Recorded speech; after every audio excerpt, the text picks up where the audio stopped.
Hello everyone, welcome back to my channel কৌশলী রান্নাঘরে সবাইকে স্বাগত। আমার আজকের রেসিপি মশলা বেগুন ভাজা। মশলা বেগুন ভাজাটা আমি কি করে করব দেখো। বেগুন আমি গোল গোল করে চাকচাক করে কেটে নিয়েছি। তার মধ্যে আমি নুন আর মিষ্টি দিয়ে অনেকক্ষণ ধরে মেখে রেখেছি, প্রায় 1.5 ঘন্টা মতন মেখে রেখেছি। এবার এর মধ্যে আমি দিয়ে দিচ্ছি গোলমরিচের গুঁড়ো অল্প, দিয়ে দিলাম গোলমরিচের গুঁড়ো। এবার দিচ্ছি কাশ্মীরি লঙ্কার গুঁড়ো, সবই অল্প অল্প আমি দেব। দিয়ে দিলাম। এবার একটু দিচ্ছি গরম মশলা গুঁড়ো, দিয়ে দিলাম।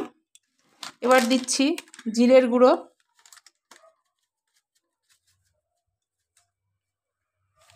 ধনে গুঁড়ো,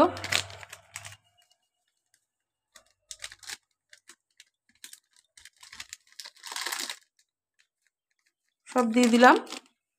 এবার দিচ্ছি বেকিং পাউডার,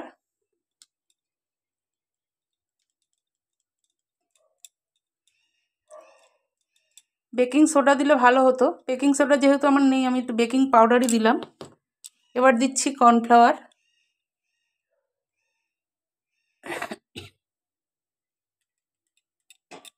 কর্নফ্লাওয়ার দিয়ে দিলাম। এবার দিচ্ছি হলুদ, দেখো হলুদ দিয়ে দিলাম। দিয়ে দিলাম হলুদ। এবার দিচ্ছি সামান্য একটু ময়দা, দেখো অল্প ময়দা আমি দিয়ে দিচ্ছি। ব্যাস আমার সব দেওয়া কমপ্লিট। এবার আমি এটাকে ভালো করে মাখিয়ে তারপরে দেখো কড়াইতে তেল দিয়ে দিয়েছি, গ্যাস ধরিয়ে কড়াই বসিয়ে তেলও দেওয়া হয়ে গেছে, তেলটাও আমার গরম হয়ে এসছে প্রায়। ফিরে আসছি পরবর্তী স্টেপে। দেখো বন্ধুরা, আমার মাখা হয়ে গেছে সব মশলা টশলা দিয়ে। এবার আমি কড়াইতে দিয়ে দিয়েছি ভাজার জন্যে। দেখো বন্ধুরা, রেগুলার ডাল ভাত ঝোল এটা তো রেগুলারই করা হয়, কিন্তু নিত্য নতুন রান্না করতে গেলে মাথার থেকে অনেক বুদ্ধি খাটিয়ে বের করে তারপরে কিন্তু রান্না করতে হয়, তাই না? তোমরা তো নিশ্চয়ই জানো সেটা। তা আমিও আজকে মাথা থেকে একটু বুদ্ধি খাটিয়ে বেগুন ভাজাটা একটু অন্যরকমভাবে নতুন স্টাইলে একটু বেগুন ভাজাটা করলাম, মশলা বেগুন ভাজা। তোমাদের কেমন লাগলো আমার ভিডিওটা সেটা আমাকে কমেন্টে অবশ্যই জানাবে। আর তোমরা কে কে এইভাবে বেগুন ভাজা করে খেয়েছো সেটাও কমেন্টে জানাবে।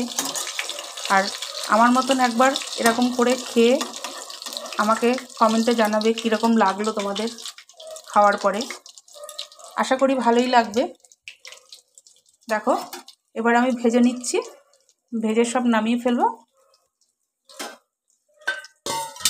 তোমরা কে কোথা থেকে ভিডিওটা দেখছো সেটা কমেন্টে জানাবে। নতুন বন্ধুদের অনেক অনেক অনুরোধ রইল, চ্যানেলটিকে বেশি বেশি করে সাবস্ক্রাইব করে বেল আইকনটি প্রেস করে দেওয়ার জন্যে, তাহলে নিত্য নতুন রান্নার ভিডিও প্রত্যেক দিন তোমাদের কাছে সবার আগে পৌঁছে যাবে। আর পুরনো বন্ধুরা আমার পাশে থাকার জন্য অনেক অনেক অনেক ধন্যবাদ। এইভাবে তোমরা আমাকে সাপোর্ট করে যাও, পাশে থাকো, সাথে থাকো। তোমাদের অনেক অনেক ভালোবাসা। আজ এই পর্যন্ত, কাল আবার অন্য কোনো ভিডিওর সাথে দেখা হবে। দেখো এই যে ভাজা হয়ে গেছে। তোমরা সবাই সাবধানে থেকো, ভালো থেকো, সুস্থ থেকো। আজকের মতো টাটা, বাই বাই।